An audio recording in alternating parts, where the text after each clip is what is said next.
Good afternoon, everybody. For those in Europe and other parts of the world, and early morning for those in the United States and North America, including myself. I'm looking forward to having everybody here. We have an excellent panel of individuals with various forms of expertise from many different parts of the world, looking at a two-decade review of understanding the global impact of the Islamic State's youth radicalization. On this panel, we have Chris Hubby, who's a journalist, photographer, documentarian, mainly affiliated with the Pictorium Agency. Today, he will be focusing on Syria and Mozambique on this issue. On this panel, we also have David Izzatfar, an independent expert, researcher, and analyst, political security and security and defense affairs, and previously worked at UNODC, who will be focusing on Afghanistan, Central Asia regions. We also have then Noor Huda Ismail, visiting fellow ARSIS in Singapore and executive director of the Institute for International Peacebuilding in Jakarta, Indonesia, who will be focusing on this issue in Southeast Asia. We also have the excellent Guillaume Sotomayor, who's a non-resident fellow with the CRTG working group, who's of course sponsoring this event. He's also a senior international fellow at the Timbuktu Institute, a non-resident scholar at the Middle East Institute, and a co-founder of Egregar, if I pronounce that correctly. And he'll be focusing mainly on West Africa and Central Africa today. And then finally, though not the least, of course, is Edmund Fitton Brown, former UK ambassador to Yemen, as well as former coordinator of UN sanctions and threat assessments, and now a senior advisor to the Counter Extremism Project, who will be discussing sort of the general outlook on this issue and kind of concluding on everything that's being said. So just a little rules of engagement for everybody today. The speakers will have about 10 to 15 minutes to speak. Then we'll have a Q&A session with whatever time remains. And for those online, you can submit questions in the chat function. So we're really looking forward to having everybody here on this panel and those watching. Just a few brief remarks to set things off, maybe stimulate some thinking as our speakers get ready to talk. So while many people don't talk about the war on terrorism anymore, since in many ways it's been drawn down in the way that it kind of was framed, especially in the last 5+ years. The threat from terrorism, of course, remains, even if we are sort of the way governments frame things in an era of power competition now. However, I'd argue you can't necessarily bifurcate power competition from counterterrorism or the issues of terrorism. We see this, a decade ago in the case of Syria, where you have a bunch of different actors trying to gain something from it, whether this is in, with Russia, Turkey, the United States, Iran, Israel, etc. More recently, we've seen in the case in the Sahel region, Russia taking over as the main counterterrorism partner of most of the governments in the region after the coups in many of the countries. And we've seen the consequences of this with the rise in violence. And then, of course, in the case of Afghanistan, while the Taliban has, fought against the Islamic State's Khorasan province, there are limitations to this, as well as the fact that while they might have an issue with ISKP, they, obfuscate on the issues of Al-Qaeda, as well as the issue of the Tehrik-i-Taliban Pakistan. It's important to remember there was also a ton of terrorist violence in the Cold War era. So even if we are in an era of greater power competition, the issues of terrorism can't be forgotten. And because of this, there will also likely be less cooperation as well as trust in relation to terrorism issues on the global scale. And I think one of the ways this has manifested so far was earlier this year when the United States warned both Iran and Russia of impending Islamic State attacks, and both countries ignored them. And unfortunately, in January and March, we saw 2 successful attacks by the Islamic State in both those countries. Another thing to consider is that although the Islamic State has not been in the news recently, especially since it lost territory in Iraq and Syria 5 years ago now, it has been rebuilding itself and planning since then. It didn't just go away and completely disappear. Part of what it did was restructure itself, creating a new bureaucratic mechanism called the General Directorate of Provinces, which has helped integrate all of its global provinces together in a way that we really hadn't seen before, and therefore they've been able to coordinate much better. And as a consequence, in many ways, we're starting to see some of the results of this planning with the larger scale external operations campaign that we've been seeing now in the last year to 18 months, where it first sort of covered sort of the regional governments around Afghanistan in particular with ISKP, to getting a wider swath of areas into, Iran, Turkey, Russia, but of course more recently in Western Europe as well, with what seemingly a successful stabbing attack in Germany just the other week. And it's important to note that while ISKP might be the most focused on a province now related to external operations, we shouldn't forget that many plots broken up have also been related to other Islamic State provinces in Iraq, in Syria, in Pakistan, in Somalia, in Yemen, and in Turkey. Another angle that's mudding sort of the waters related to the terrorism threatscape is Hamas's 10/7 attack against Israel, and then Israel's subsequent response in many ways has created sort of the largest mobilizing environment we've seen since Syria 10 years ago. But unlike then, where most governments as well as most citizens were against the Islamic State, as well as wanting people to necessarily become foreign fighters in Iraq and Syria at the time, we see that a lot of the activity of Hamas, as well as other militant groups in the region, has become normalized or accepted or kind of ignored as a non-issue by a number of governments, as well as many, activists in different parts of the world. And then in terms of just the general trends of things, especially since this conference event is talking about youth radicalization, one of the things we've noticed in the last year or two when looking at Western terrorism cases is that there's an increasingly higher rate of minors getting involved. Of course, we've seen things in the past, but just a week or two ago, I believe, in Australia, a 12-year-old was investigated for some level of extremism. And part of this could be due to, TikTok, but also the fact that,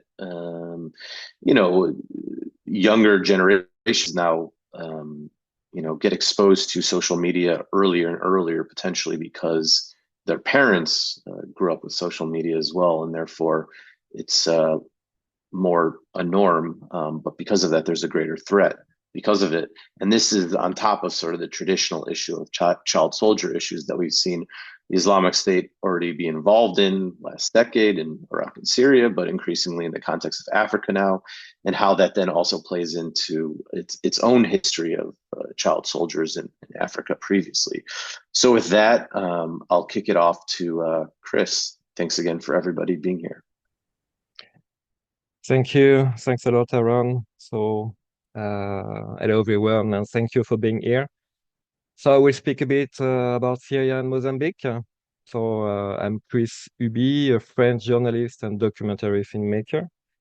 I've been working on the subject we're interested in today since 2013. For the record, I started working on this issue of ISIS in Syria following the kidnapping of the 4 French journalists between 2013 and 2014. So I'll go back very briefly to the local history. So the Syrian conflict, as you know, began in 2011 during the Arab Spring, rapidly turning into a violent civil war involving various groups as the regime of Bashar al-Assad army, Hezbollah backup and militias from Iran, FSA groups, Kurdish forces, and a bunch of jihadist groups such as a local branch of Al-Qaeda, Al-Nusra, and of course, ISIS. So ISIS exploited the chaos of war to establish a caliphate in Raqqa in 2014. Raqqa at this time attracted jihadists from all over the world, making the city a real center for the Islamic State. There were between 4,000 and 10,000 Islamic State fighters present in the city around 2015.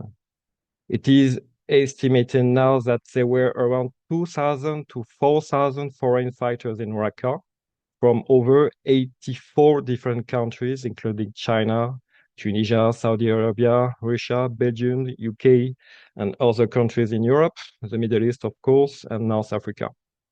France was one of the European countries most affected by the departure phenomenon. So many adults left their countries with their families, systematically lying to their children.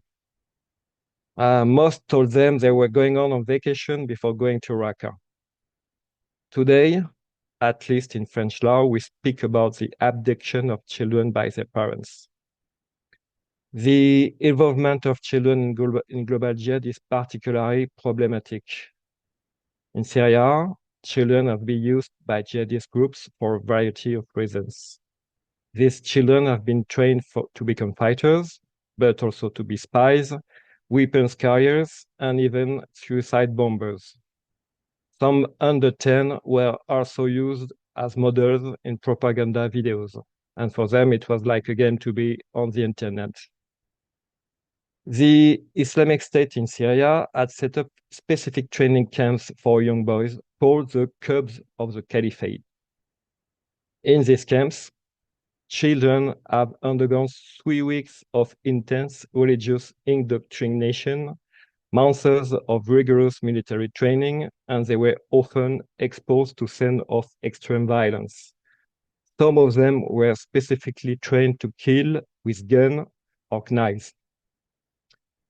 Their official minimum age was 15, but many lied and joined the movement at a younger age. We heard about boys like they were around 11 or 12, something like that. We heard a lot of them. But it was, before that, it was the Syrians, the Iraqis, the Chechens, the locals, and Tunisians. They were the first to put their children on the battlefield at this time. It was in 2012 and 2013. Westerners who arrived later, around 2014 and 15, were reluctant to do so. The children of Westerners were mainly used for propaganda. So, as you can imagine, the consequences for the children are obviously devastating and leave deep scars. Many of these children lose their childhood, and the chances of reintegration into normal life become extremely slim. Those who survived are often left without any access to education, healthcare, and family. Of these 60,000 suspected jihadists guarded now by the Kurds in northeast Syria, a majority of them are children. We are speaking about 60% of these people. Part of my local work involves monitoring the de-radicalization of some of them. Since 2018, following the fall of the turn of the Caliphate, Raqqa, the Kurds have built 2 re-education centers for teenagers aged from 12 to 18 with the aim of sending them home. The first center, called Ori, opened its door to 150 children of over 30 different nationalities. I've been able to follow the progress of some of them, mostly Syrian, but also French, Tunisian, Americans, and even Uyghurs. And it seems to be working. The methods of de-radicalization are simple, and I'll try to summarize as some of them very quickly. First of all, many children, we have to know that they are orphans, but many are also taken from camps to avoid extremist maternal influence. There is, of course, much to be said about this forced removal, but we are speaking about like an emergency right now. In those centers, the children are mixed together. It's very important to mix them, whatever their origins, radicalism, or class. In those centers, the Kurds, they give them some lessons, Arabic lessons, English lessons, mathematics, etc., etc. But they teach them to play because some didn't even know what it was. So they're doing some sport classes, including soccer. It's very important over there, and it's very important for cohesion between them. Of course, they have some individual psychological follow-up. As you can imagine, it's the most important thing they can do. And last but not least, the children, they have access to carefully selected TV programs, mainly from US, cartoons, series, and sport.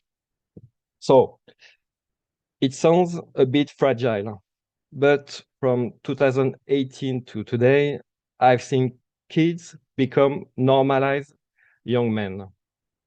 Some have already returned to their home. Others are still stuck in Syria because their country of origin don't want them back. These centers are still experimental, and the Kurds say that around half of the children have now been completely de-radicalized, which it's a good number. They consider it like a success. It's also important to understand that the Kurdish authority is doing a job that the various countries involved in the jihad are not doing. Obviously, the Kurds lack resources and help. Also, this experimental model works. It's important to understand that the number of children in the camp is right now exponential. We have 5,000 births counted since 2019 in the Al-Hol and Roach camps. And it's a huge disaster because each experimental center right now can just put 100 or 150 children, and there is only 2 in Syria. So governments are still reluctant to repatriate these children from conflict zones because, as you can imagine, of security implications. However, children's rights experts insist that the children must be treated as victims. And it's clearly time to do so for both humanitarian and security reasons, especially as we know that the resurgence of Daesh ISIS in Syria is imminent, with 3,000 fighters said to have reformed in the province of Deir ez-Zor and in the Shamiyeh Desert. And of course, they will try to put hands on the thousands of those potential fighters growing up right now in the camps. So it was for Syria. Another territory I'm working on is Mozambique right now, and in particular Cabo Delgado, which is at the border near the Tanzania. So my Syrian knowledge has been able to be used over there since 2017 for this new territory of ISIS. I was quickly able to learn that the Raqqa branch in Syria managed to get directly involved in Cabo Delgado with the help of Syrian messengers from Egypt, Sinai.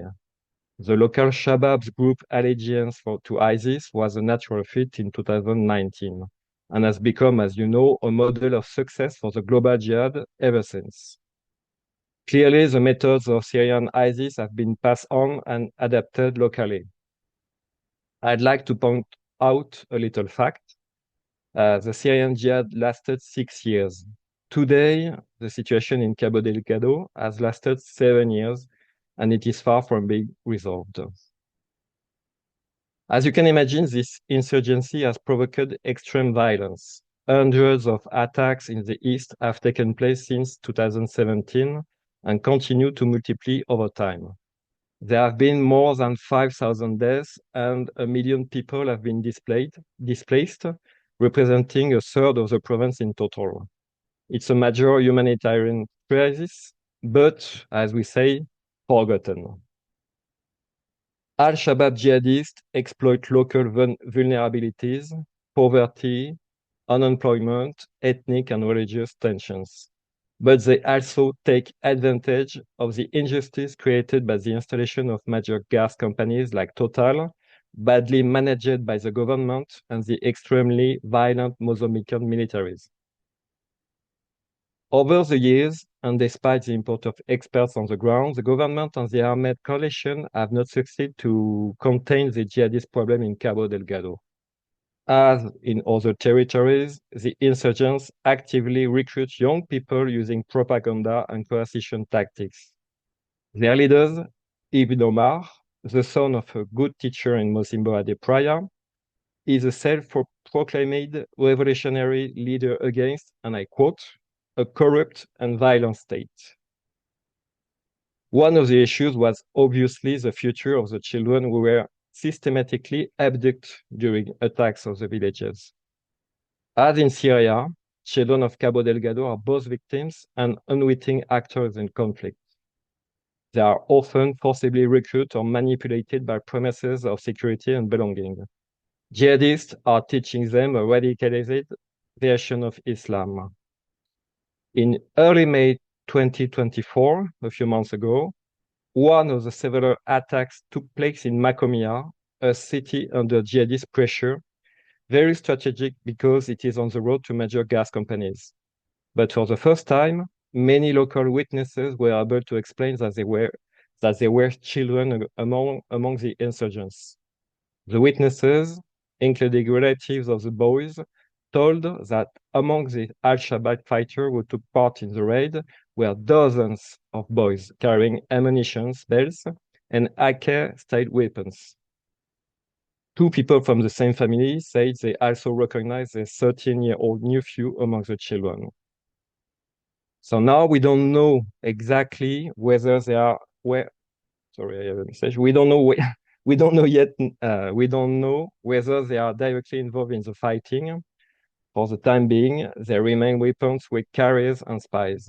But we are aware that it will be the next step. They will go for fighting very soon for sure. That and the use of young suicide bombers. We are very afraid of that.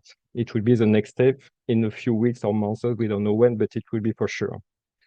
So it's a really bad factor on all levels. Local jihad has a future for sure, and the fate of these children is likely to be very problematic.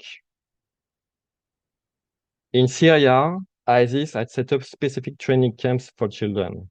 In Cabo Delgado, although the infrastructure is less developed, the aim remains the same, to create a new generation of loyalist fighters from childhood. So breaking the cycle of violence in Cabo Delgado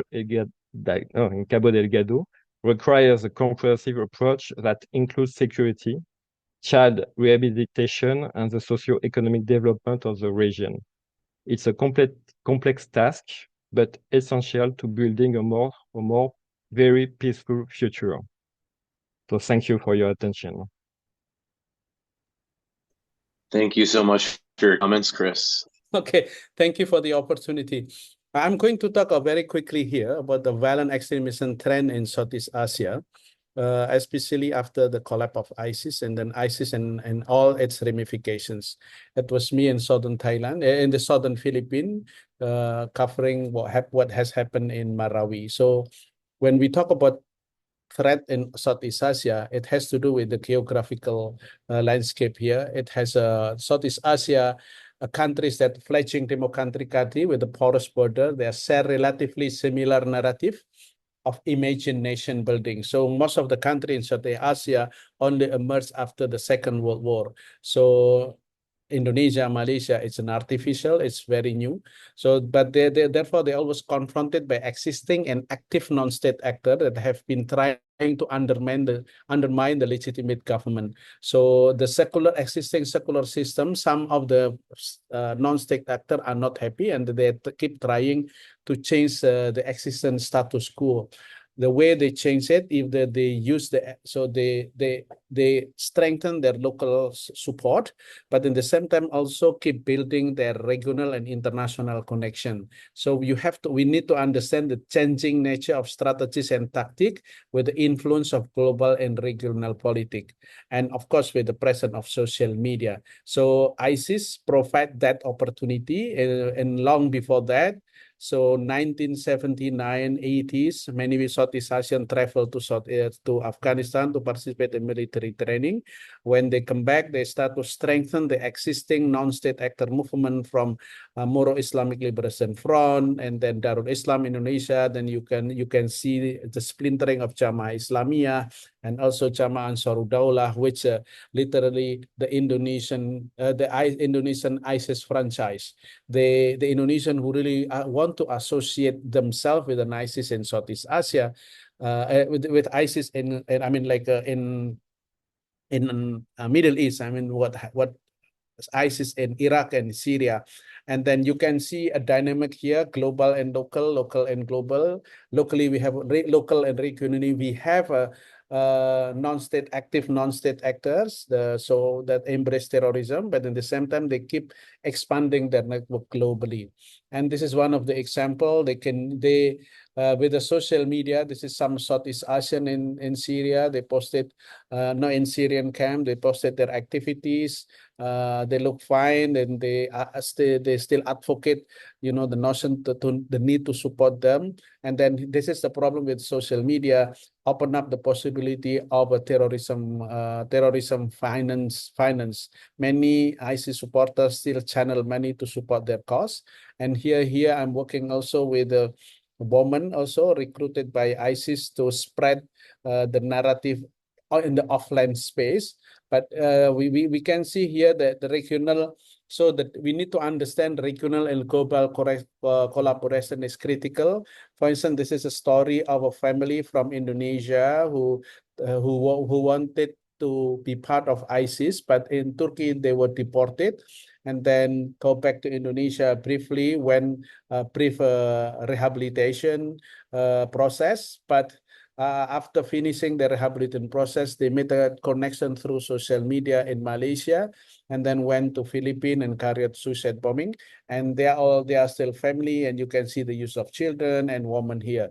So, and in the context of Marawi siege, we are seeing of young people start to use social media to force alliances.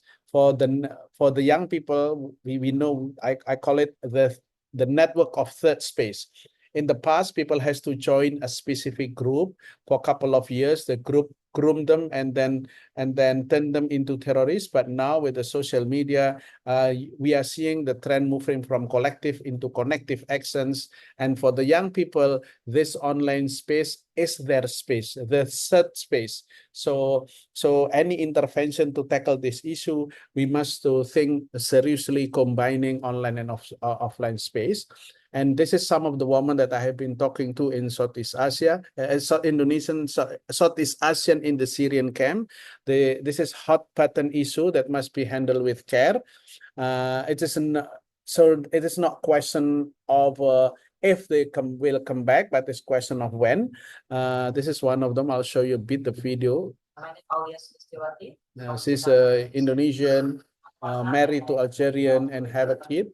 And then through my communication, she sent me the location. This is where they stay.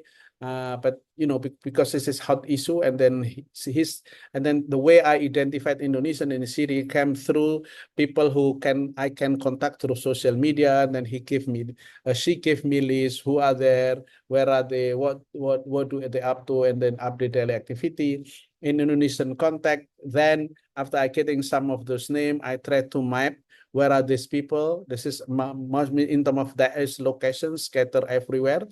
And therefore, to conclude my conversation here, because yes, we are seeing the collapse of ISIS in Syria, but it doesn't mean it is too easy to conclude the chapter of threat of ISIS in the region.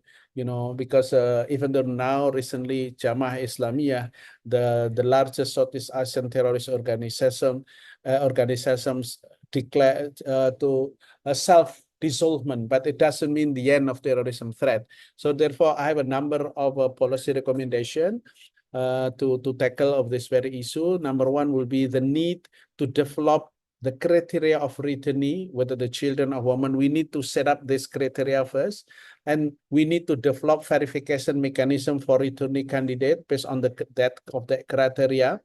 So at the moment, this is what I have been doing with the help from regional government, try to understand who are these people, belong to whom and what family, and identify the location and return mechanism, because we have to think of possibility of a stigmatization that might lead this group into violence, and then coordination with local government and transit for local government.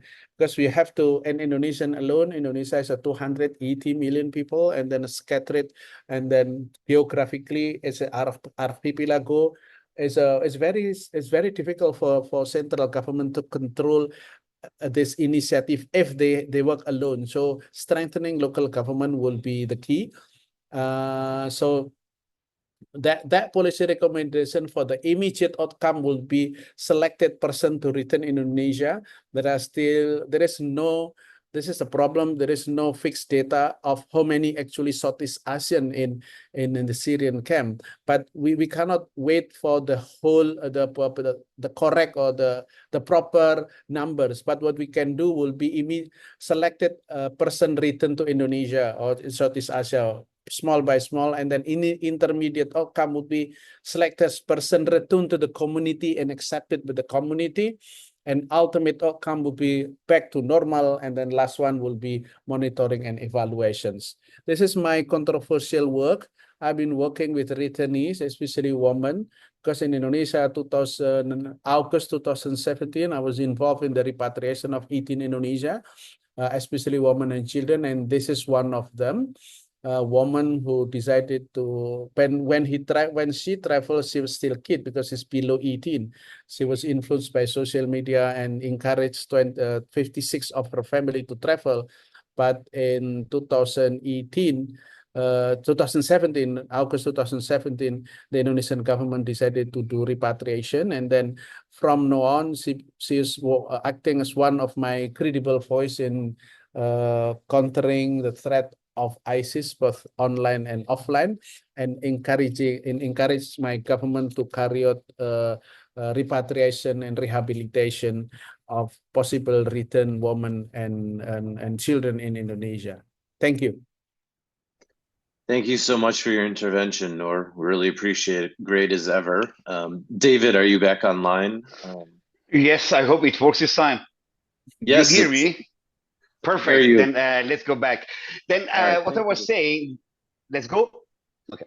Then in 1979, then the radical Islamist movement began to emerge in Afghanistan, of course, because of the Soviet invasion and the influence of Muslim Brotherhood, which was brought back by those who had received scholarship from Zahir Shah, the King Zahir Shah, to study in Egypt. They all formed all the jihadist groups that were in Afghanistan during this time, 1979, 1980 to 1992. And then all of them studied at Al-Azhar University. And there was also financial support from Gulf countries, principally Saudi Arabia, and which helped spread Salafism by funding radical religious schools. In Uzbekistan, things are different. The Islamic movement of Uzbekistan, IMU, was founded in 1998 by Jubahan Namangani and Tahir Yuldosh, militants from the Fergana Valley. And Namangani, who was a former Soviet soldier military in Afghanistan, became radicalized after his return and partnered with Yuldosh, a radical Islamic figure, to create the IMU. Namangani led his military operation until he was killed in 2001, and Yuldosh then provided the ideological leadership until he dies in Waziristan by a US drone in 2009. That IMU conducted major attacks like the 99 Tashkent bombing and took part in insurgencies in Central Asia and Afghanistan by aligning with other extremist organizations such as Al-Qaeda and Daesh in 2015. In Tajikistan, during the civil war, 1992-1997, several Islamic militants groups were involved in the conflict, some with connection to international terrorist networks.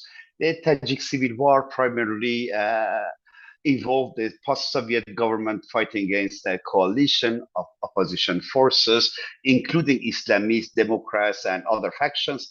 Among the Islamic group, there was also Islamic Movement of Tajikistan, part of the United Tajik Opposition, UTO. The IMT, the Islamic Movement of Tajikistan, at the time had connection with foreign terrorists, foreign Islamic groups, including the IMU, and which was persecuted by Tashkent, and then Namangani and his fighter found refuge in Tajikistan during the civil war and provided military support to UTO. The first cycle of conflict, migration by Central Asian, I would say, was brief and small scale. After the founding of the IMU, up to 2,000 people from Uzbekistan, Kyrgyzstan, and Tajikistan joined the movement in Afghanistan during the initial rule of Taliban. And then after the collapse of the first Afghan emirate, many IMU families then fled to Pakistan. By 2012 and early 2013, it became clear that many recruits, facilitators, and fundraisers were more interested in Syria rather than Pakistan and Afghanistan. This led fighters and leaders based in Afghanistan and Pakistan to move to Syria, where they joined Jabhat al-Nusra, Tahrir al-Shams, the Al-Qaeda. This marked the start of a second wave of conflict migration. Except in Kazakhstan, most Central Asian who migrated to Syria were displaced by economic, essentially, but political also, or religious factors. They were seeking a better future in the caliphate, where Islamic education, religious freedom were promised. But the Khorasan branch of the Islamic State was formed in 2015 by commanders from the Taliban Pakistan, TTP. Before that, in 2014, a Salafi group linked to Taliban, led by Abdul Rahim Muslim Dost, pledged allegiance, loyalty to Daesh, and Muslim Dost was appointed the governor of Khorasan by Daesh and officially announced by the group's spokesperson in Raqqa. However, before many other supporters could join, a rival leader from the Pakistani Taliban, Hafiz Saeed, also pledged allegiance to Daesh leader. This move marginalized Muslim Dost as Saeed became the main leader of the Khorasan branch. Since its announcement in 2015, Daesh Khorasan made significant changes in leadership and also operations. The Daesh Khorasan leader, then Sanafullah Ghafari, has managed to orchestrate major attacks, then making Daesh Khorasan a major threat regionally and globally. During the international presence in Afghanistan, Daesh Khorasan has been able to survive and develop itself because of the same reason that Taliban could survive. I mean, bad governance, corruption, etc., etc. The Khorasan branch of the Islamic State, then in Nangarhar, seemed a joint project of former intelligence agency of Afghanistan and Pakistani intelligence agencies, which eventually failed due to the Taliban pressure, which led to the group's surrender in late 2019.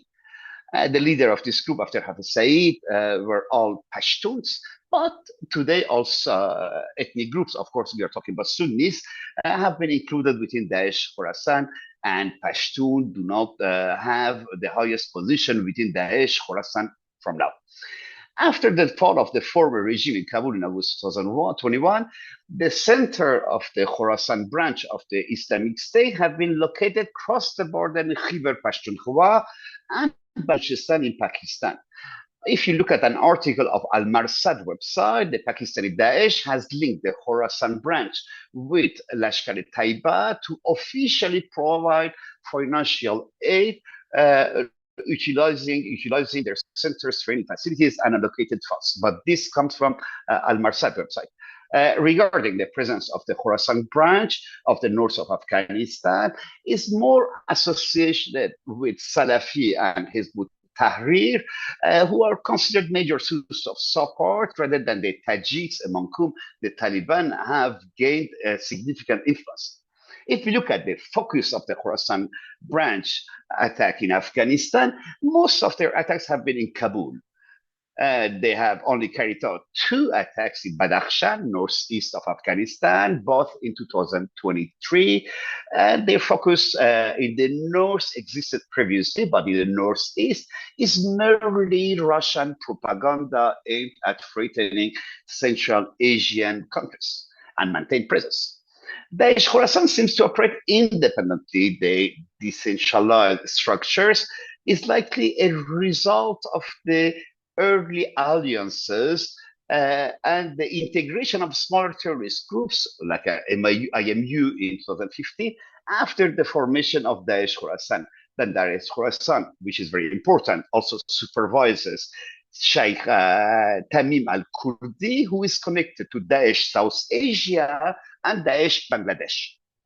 Then after the collapse of the first Taliban government, the rise of Daesh saw Central Asian immigrants, particularly from Uzbekistan, carry out small but significant terrorist attacks, notably in 2017 in Istanbul, Stockholm, New York, and then in St. Petersburg metro, and you have recently in Moscow, Iran, and everywhere. Then anyway, IMU has been particularly significant for Daesh. Daesh's plan in Afghanistan, 2015, by pledging loyalty to Daesh, Usman Ghazi, the new leader of the IMU after the death of Tahir Yuldash, significantly helped Daesh expand in Afghanistan and lent then credibility to its claim of having plans for Khorasan as a whole. The name Khorasan originally referred to the eastern region of the Sassanid Empire during the Arab conquest. In Islamic tradition, especially for Sunnis, Khorasan also has an important role in end-time prophecies. Some hadiths mention an army with black flags coming from Khorasan to help the Mahdi, the future savior of Islam. IMU's propaganda after such choice went as far as to criticize openly the Quetta Shura, Quetta Council of the Taliban. There are three councils, one of them is Quetta, accusing it in particular to have hidden the death of Mullah Omar, former emir of Taliban. But if this allegiance made Central Asia a possible target for Daesh, it also signed the death warrant for IMU that worked with Taliban and Al-Qaeda for a while. Indeed, as a retaliation for what they consider as betrayal, the Taliban eliminated the group's base in Zabul province, Afghanistan, in 2015. With a handful of Afghan and IMU militants leader pledging allegiance to Daesh, the group then moved closer to Tajikistan border. Then, in addition, ISKP's propaganda campaign focused on Central Asia became notable and appeared radicalizing Central Asian better and recruiting more. But in former Central Asian republics, Soviet republics, people are often judged as radical based on how they look like, their clothes, hairstyles, birth. This can lead to punishing people who aren't actually radical. In places where Islam is important, it's hard to enforce strict rules like banning the hijab. The Soviet Union's past of 70% of repressing religion has made it hard to these countries to figure out Islam's role in society today. Without a clear idea of what makes someone radical, groups like Al-Qaeda and of course Daesh later took advantage and recruit people in struggling society. Since independence, this nation have struggled then to develop stable economies, forcing many men to migrate for work, essentially in Russia. In countries like Tajikistan and Kyrgyzstan, remittances from these workers are crucial to the national economy. Then isolated, badly treated, victim of racism, vulnerable in Russia, who are called actually the niggers, these migrants become easy targets for radical preachers. Structural violence in political science refers to systematic inequalities in social, economic, and political systems that prevent actually certain groups from meeting basic needs. In Russia, victims of this often face exploitation and mistreatment, making them more vulnerable to radicalization. Besides, about 80% of Central Asian recruits in Syria were radicalized actually in Russia. When this migrant enter cosmopolitan mosques in Moscow, for example, they are confronted with a globalized version of Islam that rejects the local tradition and customs in favor of a strict focus on the Quran. This disconnects them from their local religious identity, which has a very rigid, and make them especially vulnerable to radical ideologies. The idea of a caliphate, of course, attracts migrants by offering a sense of purpose and an ideal society. Unlike communists who aimed, or Bolshevik who aimed for a perfect future, fundamentalists focus on bringing back a glorified past. Radicalization then takes time, but once it starts, someone can become a fighter within months. Central Asia is the third largest point of origin for Salafi jihadist foreign fighters in the conflagration in Syria and Iraq, with more than 4,000 total fighters joining the conflict after 2012. Of course, part of them went with Al-Qaeda, and after 2012, and 2,500 reportedly arriving in the 2014-15 timeframe alone. Between 1,000 and 4,000 fighters then from Central Asia joined Daesh in Syria and Iraq.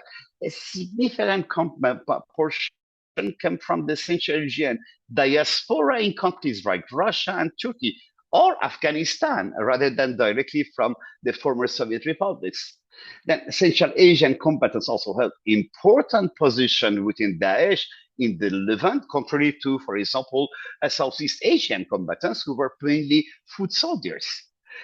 Colonel Khalimov, who was once a member of the Presidential Guard in Tajikistan, was appointed as Daesh Minister of War in 2016. At least 1,600 Central Asian fighters have been killed in the Levant, including 1,000 Tajik, 260 Kazakh, and 200 Kyrgyz and 170 Uzbeks. Following the capture of part of Syria and Iraq, 100 to several thousand women and children from Central Asia were detained in camps like Al-Hol, exactly like my predecessor was saying, and prison in Iraq. Kazakhstan and Uzbekistan led repatriation efforts, then returning 650 and 512 citizens respectively. Tajikistan and Kyrgyzstan initiated smaller programs, some thanks to UNICEF. However, the Taliban's rise in Afghanistan raised concern about the future of this effort. As some fighters have joined actually Daesh Khorasan once they finished with Syria. Besides, if you look at all suicide attacks in Afghanistan 2023 and 2024 were carried out by Central Asian nationals and one Uyghur. Thank you. Thank you so much, David. Appreciate your intervention. Guillaume? Thank you so much. Yeah, it was a fascinating intervention, and it is quite the challenge to be the last panelist before the conclusion of Ambassador Fitton Brown after such wonderful intervention. It's a pleasure being with you all today, and my intervention will talk about the role of children in violent extremism within the Sahel and Central Africa. I wish to draw your attention to the subject of profound importance and highlight something that is in the continuity of what Chris has just mentioned with respect to what's going on in Cabo Delgado with Shababs and what the situation in Syria and Iraq is. A vast majority right now of small foot soldiers in the Islamic State province in the Sahel, ISSP, and the Islamic State Central African province, ISCAP, particularly composed of the Allied Democratic Forces of what remains of it, but also in the Islamic State in West African province. So here we're speaking about three key regions across Africa: the Sahel, northern Nigeria, and Central Africa, so the Democratic Republic of Congo, pardon me, and Uganda. These three regions that have connections between themselves are exploiting children, at a very, very large and worrying scale. It is not merely a symptom of conflict. It is, again, a deliberate strategy, one that perpetuates cycle of violence and destabilization across entire regions. And this intervention will explore, again, the dynamics of child recruitment, indoctrinations, and the role assigned to these young individuals within the IS provinces that I just talked about. Drawing again on comprehensive studies that we notably published with the CRTG working group on ISCAP and the ISS, Islamic and Sahel provinces. These children, again, are part of a calculated efforts by these groups to ensure their long-term survival. And what we found, again, the ideological propagation. So it is driven both by the recruitment of children is driven both by ideological and pragmatic considerations. Ideologically, these groups view children, again, as the future bearers of their mission. Young recruits, in the words of some of the recruiters that we talked to, are indoctrinated with a distorted interpretation of Islam and ones that emphasize martyrdom, unwavering commitment to jihad, and the belonging to, and it is what, again, these recruiters are talking about, an alternative community, not only, parallel, but opposite to the ones that both traditional social structures and state structure oppose and offer. And so this narrative is meticulously crafted to create a new generation of fighters who are more radicalized, more indoctrinated, and consequently more committed to the cause than their predecessors. So rather than actually confirming what we have been reading too much across the world, that ideology is regressing, that this new generation of fighters, especially within the Islamic State provinces, is being, less indoctrinated. What we find from field research across different African provinces is that, on the contrary, this new generation is more indoctrinated and therefore more difficultly pulled out of the fight. And so indoctrination within ISSP and ISCAPs and ISWAP, the formation of the Khilafah Cubs that Chris mentioned, begins at a very early age. We're talking here about sometimes 5, 6, 7-year-olds. Children are subjected to rigorous religious and military training, suffering multiple abuses and traumas, and which is very interesting, and perhaps one of the strongest findings that we had from the research we conducted last year and the one before, is that they are specialized centers dedicated, markas and madrasas dedicated to the indoctrination and the training of specifically children, with specific teachers assigned to it and specific profiles around it. So with also a specific structure and hierarchy, and children with older ages being asked to monitor younger ones or to enforce order, of course, with recurring violence. So not only children are taught to memorize the Quran, interpret Hadith, but they, of course, ingrain into a very strong jihadist ideology. They know only that. It is what Chris mentioned earlier about the fact that children do not know how to play. And so the training, however, is not limited, of course, to religious education. It also includes physical training, weapon handling, participation in combat simulations, a life of the prophets, a certain mythology that is transmitted to them, a certain also sometimes history relating their own fights to something much bigger than them, to what's been going on elsewhere in the world. And so the term Khilafah Cubs is emblematic of the role of these children and that they are expected to play. They are not just fighters, again, but future leaders and different functions within the Islamic State, future members of its intelligence service, future judges, future military commanders are being built from a very early age, continuing the jihad across generations.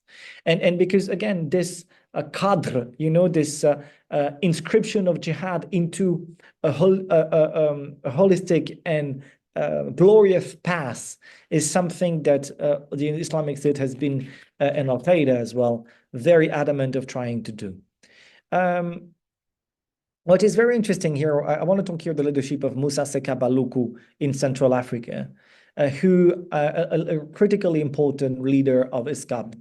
And in a video in 2022 entitled Chronicles of Jihad, ISCAP prominently featured dozens of children participating in religious activities, demonstrating their indoctrination by recitating, again, Quran from heart, by participating in different ideological recitations. And this indoctrination serves a dual purpose. It ensures the immediate operational effectiveness of these young recruits as they participate in combat. We're going to talk about it in a minute. But also, again, guarantees that the religion and the ideological the spectrum will be passed over to the next generation. And so, yes, the children have very strong responsibilities, but also beyond combat. Here, we need to understand that the roles of children within the Islamic State in all of its provinces extend far beyond the battlefield. These young recruits are employed in various capacities, ranging from, again, intelligence gathering, especially in places that they originate from, and logistical support to propaganda dissemination. The use of these children in these roles is particularly insidious, as it exploits their perceived innocence to carry out tasks that might otherwise raise suspicion. For instance, children are often used as spies or messengers, or as, as guards of certain places, roles that leverage their familiarity within local terrains and communities. Moreover, the presence of children in propaganda materials serves to glorify their involvement, normalizing their participation in violence, and reinforcing the narrative of a perpetual and righteous struggle. A particularly worrying and harrowing example occurred in January 23, when a bomb attack on a Pentecostal church in North Kivu attributed to ISCAP resulted in the deaths of 13 people and injured 60 others. Many reports suggest that more than half of the fighters that played a role in the planning and execution of this attack were children. Highlighting again the brutal lengths to which ISCAP will go to achieve its objective. It is also reported to us that more than half of the Islamic State in the Sahel province fighters are underage.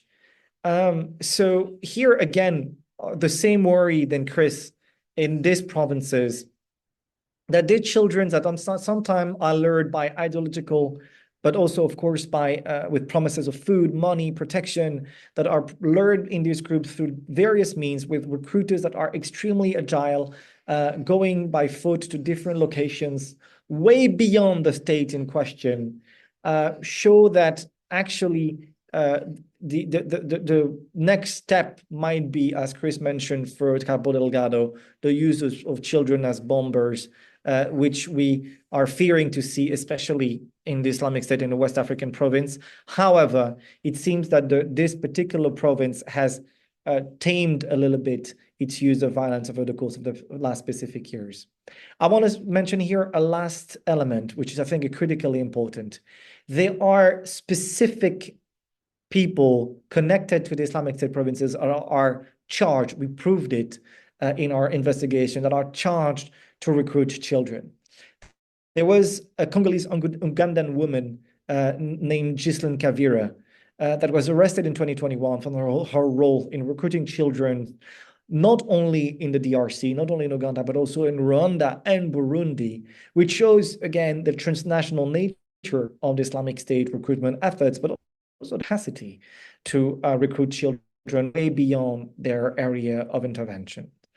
And to conclude, the exploitation of children within Islamic State provinces all across Africa, and I think beyond, as we've shown today, is a profound strategy that demands urgent and comprehensive action. The systematic indoctrination, training, and deployment of child soldiers, victims of these groups, is not only a violation of international law, but again, a very comprehensive strategy that threatens the long-term stability of the regions. And to counter this threat, we must focus on prevention and rehabilitation of these children, which is a very tough and thorough effort, but crucially necessary if we want to salvage what can be for the future of these communities. Thank you very much for your attention. Perfect. Thank you so much. And last but certainly not least, we have Ambassador Edmund Fitton-Brown. Thank you for concluding this excellent talk. Thank you very much. Can you hear me? Good. Well, look, thank you. And thanks, Guillaume. Thanks, friends, colleagues, organizers, participants, and everybody tuning in to listen. It's a tough gig to go last at an event like this, partly because with the exceptional quality of speakers, not much of importance has been left unsaid across this sort of very wide landscape of presentations. And partly because I could only guess at how much time I would have for my remarks, because my 10 to 15 minutes might have been eroded by now. But subject to those factors, let me try to draw some general conclusions about where we stand now and what might be some ideas or next steps. I've been a practitioner of counterterrorism since before 9/11. I've served as an analyst for both the UK and the UN. I've been involved in policy and legal framework formation and capacity building with both the UK and the UN.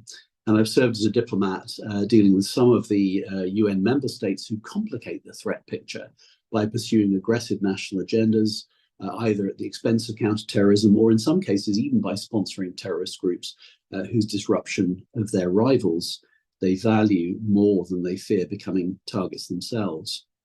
One of the tragedies of the wars in Ukraine and the Levant is that they have undermined international consensus on the need to combat terrorism and made it more difficult to take the kind of corrective measures that were mentioned by previous speakers, and particularly in Guillaume's presentation. We're already coming to mourn the passing of the 2 decades of consensus that followed 9/11. One of the strangest features of how ISKP has seized our attention this year with high-impact attacks in Iran and Russia is that there was potentially preemptive intelligence of both. But on each occasion, when the US passed that intelligence, it was dismissed in Iran and in Russia. And both countries wasted time, resource, and political capital seeking to pin the blame on their favorite enemies. Israel and the US, and Ukraine and the US. And that is not how to keep one's citizens safe from an extremist death cult like ISIS. Now, if IS Khorasan province, ISKP, is the main short to medium term concern that people have identified in recent attacks and also disrupted plots, the possibility of an even more serious threat incubating in Afghanistan under the Taliban is real and needs to be mentioned here. So we're mainly dealing with ISIS, but we must also mention Al-Qaeda. And here it's important, I think, for the United States to set aside partisan wrangling over what went wrong in Afghanistan, because actually both political parties are to blame. And both should focus on addressing the current and evolving threat. The fact is that Al-Qaeda and a range of other terrorist groups have safe haven in Afghanistan. And Al-Qaeda leader Saif al-Adil, based in Iran, of course, has even been calling recently for extremists to migrate to Afghanistan. So there's a sort of element of back to the future here. The Taliban remain allied with these groups, especially TTP, as was mentioned earlier, Tehrik-e-Taliban in Pakistan, the Pakistani Taliban. And the Afghan Taliban are complicit, not just in their presence and their ability to train and organize, but also in TTP cross-border terrorist activity in Pakistan. And Al-Qaeda has been encouraged by the Taliban to assist and operate alongside TTP, just as it remains aligned with other ethnic extremist groups that are hostile to Afghanistan's other neighbors. Now, it's true that Al-Qaeda-aligned groups do not pose a severe, immediate threat in non-conflict zones, partly because of a lack of capability and partly because sponsors like the Taliban and Iran are cautious about being embarrassed and facing military consequences in the event of a major attack. But the Taliban's default setting of using blackmail to get its way in international affairs and its intemperate reaction to any perceived slight against Islam that occurs anywhere in the world makes clear that any Taliban restraint on al-Qaeda is temporary and conditional. In view of the potential Afghanization of Somalia and the Western Sahel, some of the African arenas that have been mentioned already by previous speakers, the West is likely to face more failed states and more safe havens for terrorist groups. And there was talk of the fact that there's been a turn away from Western support, a turn away from the United Nations in some of these countries, places like Mali, Burkina Faso, Niger. This is potentially a perfect storm for creating these failed states, because if you retreat into your capital in Bamako or Ouagadougou and you ally with unprincipled actors, whether that's mercenary groups or whether it's states like Russia or Iran, who don't ask difficult questions about human rights or governance or service delivery to citizens, and will just sort of go and kill your opponents for you for a price, for access to your mineral wealth or whatever it is. The problem with that business model is it just won't work for governing a state. And it will enable groups like JNIM, the Al-Qaeda affiliate in that area, which is a shrewd and politically astute grouping. They are quite capable of presenting themselves to the citizenry, particularly out in the provinces, away from the capitals, as the people who actually care about the well-being of the people and the people who provide services or security. And you can therefore imagine it's very easy to imagine a situation in which you have successions of coups, each successive government with less legitimacy than the last, and with the sort of the foreign mercenaries or advisors eventually melting away when it gets too difficult and too dangerous, and then of course the possibility that you end up with extremist groups controlling most or possibly even all of one of those countries.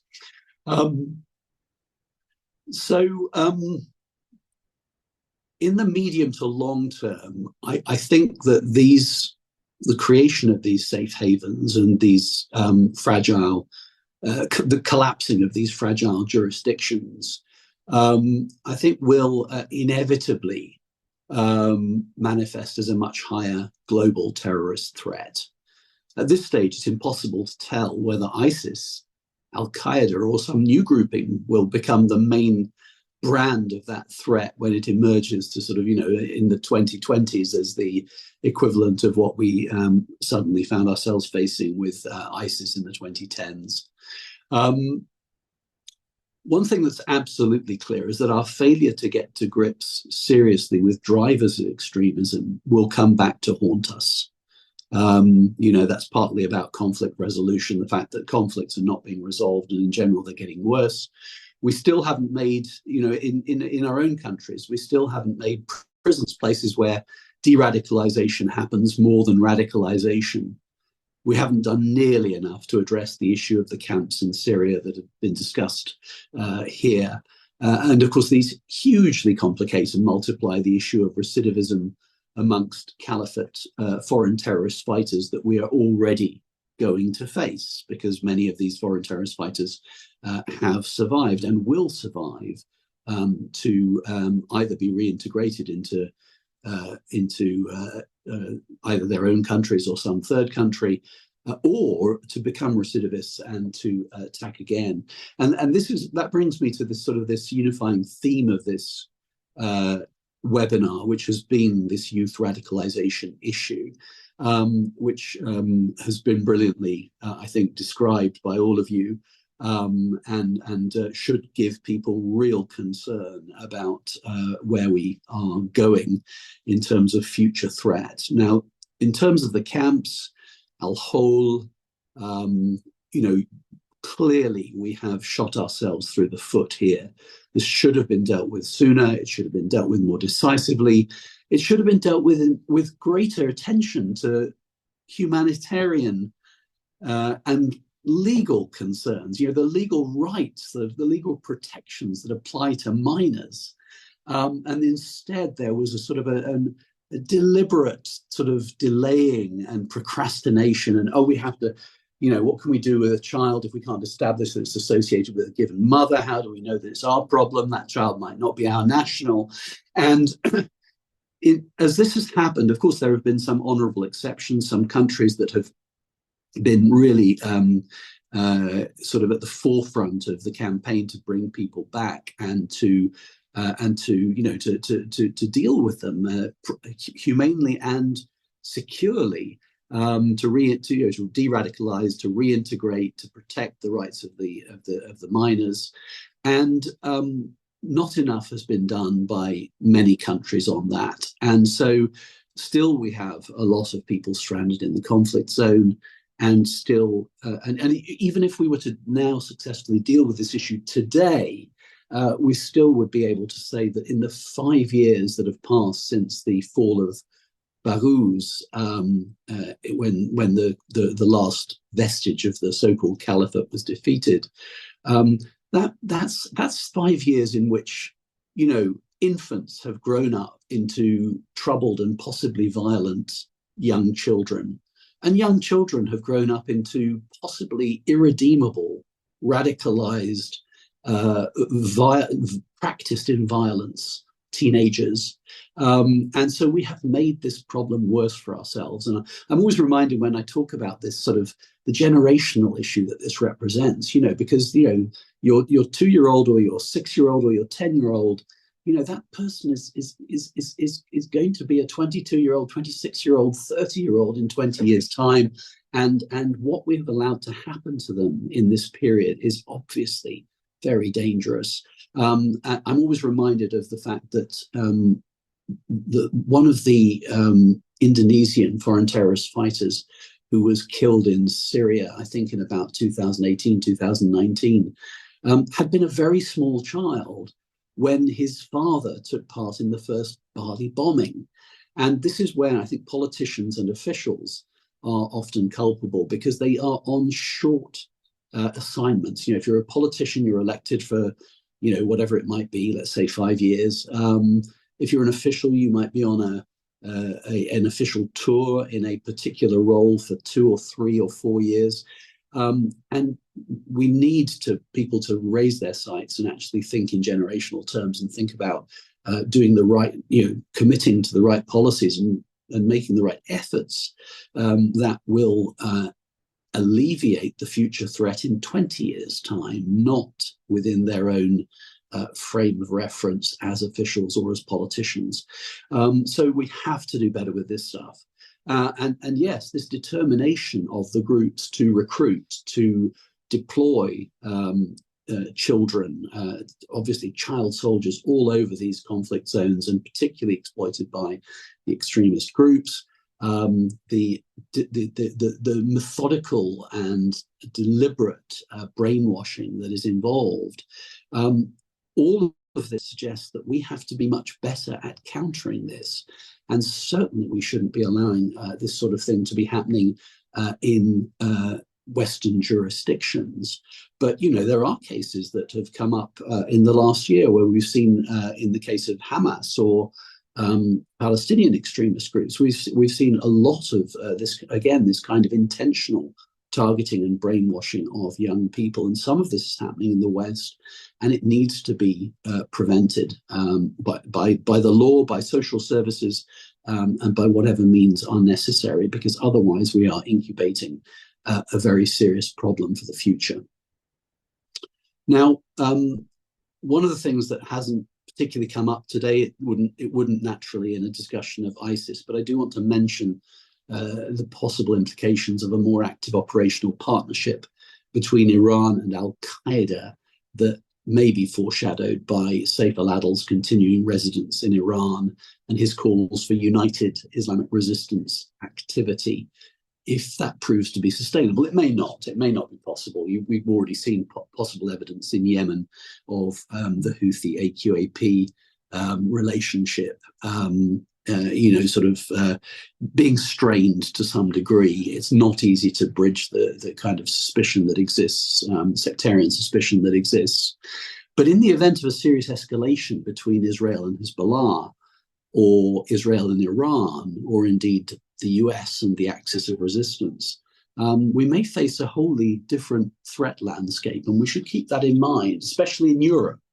Sheer numbers of European citizens who will be sympathetic to the Iranian side in this kind of conflict, if we see a general conflagration in the Middle East,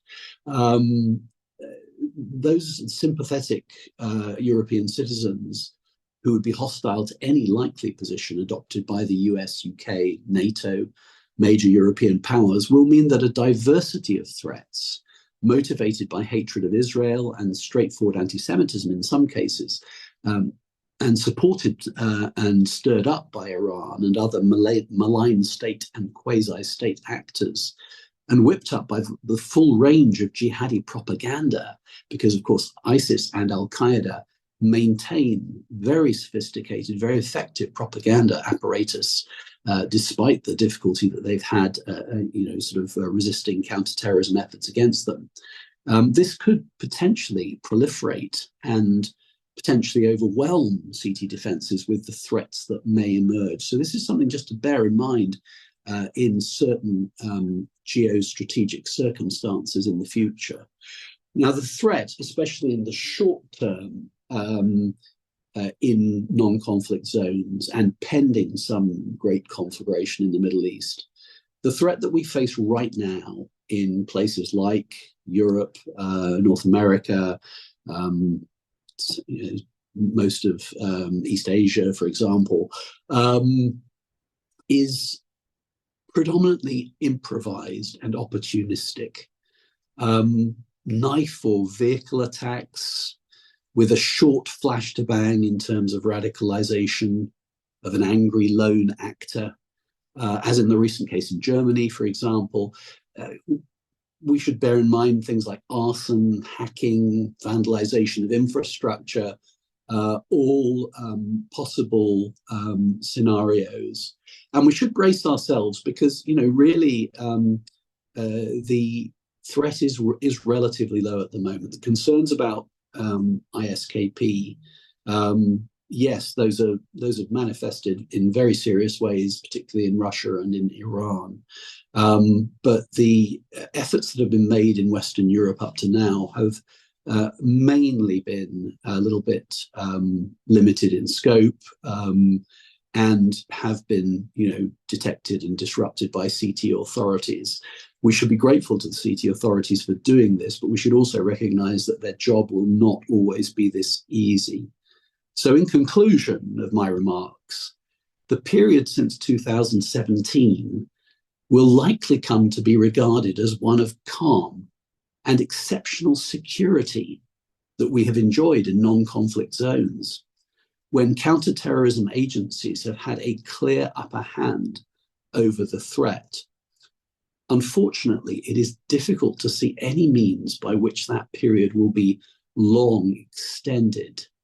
And especially as you look in the medium term and you start to imagine where some of the radicalization that we've discussed today comes home to roost, some of the minors or small children grow into dangerous older minors, or the minors grow into dangerous adults. It's difficult to see any means by which this period of calm and low threat will be long extended. Instead, we will have to get used, as we have during previous periods of history, to more frequent and more serious attacks in non-conflict zones. And that is why, when I give advice to policymakers in Western countries I always say that whatever they feel about CT having been over-resourced in the past, a precipitous disinvestment from CT right now would be a tragic political mistake in present circumstances. Thank you. Thank you so much, Mr. Ambassador. As always, very, very good remarks. So we have about 5+ minutes for a short Q&A. If anybody has any questions, please put them in the chat. Otherwise, with the moderator's prerogative, this session sort of explored in depth the evolution of the Islamic State threat landscape across several regions, as well as some of the major issues that have been the legacy of the Islamic State in Iraq and Syria last decade. Since the ambassador spoke last, I'm going to give him the first question this time around. What are the forecasts for the future of the Islamic State, do you think, especially as it relates to targeting of minors, youth in the coming decade? Obviously, we've seen all these plots in Europe related to this more so than we've ever seen before. And what can actually be done about this? Because obviously when dealing with people under the age of 18, there's a whole different sort of legal regimes related to that within the Western context. Thanks. Thank you. Yeah, I'll try to be brief. I mean, first and foremost, of course, absolutely decisive addressing of the issue of the camps, people who are still stranded in the what we sometimes call the core conflict zone of the area previously controlled by the so-called caliphate. That's a top priority that has to be dealt with. The longer that is allowed to fester, the bigger the future threat that it is likely to generate. And then, just we need to bear in mind that Islamic State has been highly intelligent in the way that it tried to future-proof itself. It saw its military defeat coming, and it planned for it, and of course set up these regional networks and made increasingly sort of key use of the General Directorate of Provinces. And so we need to look at where those, if you like, the key regions, the key provinces, and those are obviously Syria and Iraq count in that. But we've talked about the Al Furqan office, which is based in the Lake Chad Basin, and which is responsible for coordinating activity in Western and Northern Africa. And the Al Qarar office, which is in Somalia and has a role in Eastern and Central and Southern Africa, and then the Al Sadiq office, which is in Afghanistan alongside, or in Afghanistan / Pakistan border area, alongside ISIL Khorasan, and with a role in coordinating activity in Central South Asia. And to a large degree, of course, these days, we're sort of charged with doing things elsewhere in attack planning into Europe, for example. So I think we need, if we're going to address ISIS as a future threat, we need to focus on the conflict zones in which it's able to find a safe space and to act as an intelligent sort of global terrorist organization, which it still is. This is why they put so much emphasis also on propaganda and doctrine, ideology, communications. They gave up their ability to plot sophisticated external attacks, but they kept the doctrine and the propaganda ring-fenced and resourced. And that is why they still have this sort of this brain operating, and the understanding of the cubs of the caliphate, and the understanding of the opportunity that young people represent for them. So they will operate in that way everywhere where they have the freedom to do it. And the only way, I think, to address that is to address the conflicts where they're thriving in such a way that they're unable to establish themselves and ultimately resurge as a global threat. Great. Thank you for the answer. We only have 1 minute left. We probably don't have enough time for another question and answer, but I appreciate all those who have been watching this, and thank all my panelists as well. I also think we should thank CRTG and the working group for setting up this great event. I hope everybody has a good rest of their day, and thank you again. Thank you very much. Thank you, Aaron. Thank you, everyone.